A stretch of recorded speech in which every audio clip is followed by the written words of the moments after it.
বড় সমস্যা কি?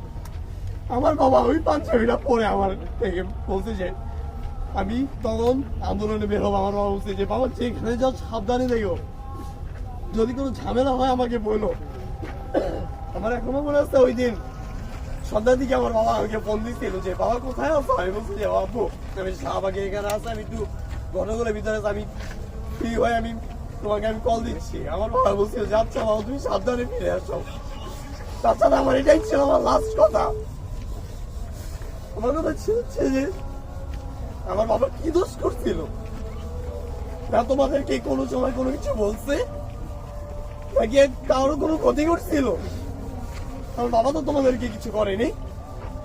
ছাত্ররা তোমার সুষ্ঠু একটা আইন চাইছিল, সুষ্ঠু একটা জিনিস চাইছে, তার জন্য তোমরা শত শত আমার নিজের বন্ধু আমার নিজের ভাইকেও তোমরা আমার চোখের সামনে তোমরা খুবই হত্যা করছো। তাও কিছু বলার নেই আমার, আমি চুপ ছিলাম। তোমরা আমাকে মারছো। আমার এখনো মনে আছে আমি বাসা থেকে বের হওয়া মাত্র আমাকে নিয়ে যাওয়া হয়েছিল। নিয়ে গিয়ে আমার ছাত্রলীগের কিছু নেতা ছিলেন একজন, আমি তার নামটা স্পষ্টভাবে আমার মনে নেই, তিনি আমাকে ওয়ারিতে নিয়ে গিয়ে আমার র্যাঙ্কিং স্কেলের সামনে আমাকে ফেলে রেখে এসেছিলেন। আমার এখনো মনে আছে আমাকে আধা ঘন্টা যাবত মারতেন, তারপর আমাকে ঠান্ডা কড়কড়া ঠান্ডা মানে আমাকে খাওয়াতেন, এরপরে আবার মারতেন। মারতে মারতে আমি এক পর্যায়ে অজ্ঞান হয়ে যাই। আমাকে এই র্যাঙ্কিং স্টেজের সামনে আমাকে যখন ফেলে রাখা আসা হয় তখন আম পাবলিকরা নিয়ে গিয়ে আমাকে সালাউদ্দিনে ভর্তি করে। আমার শরীরের দাগ দেখে আমার বাবার এখনো মনে আছে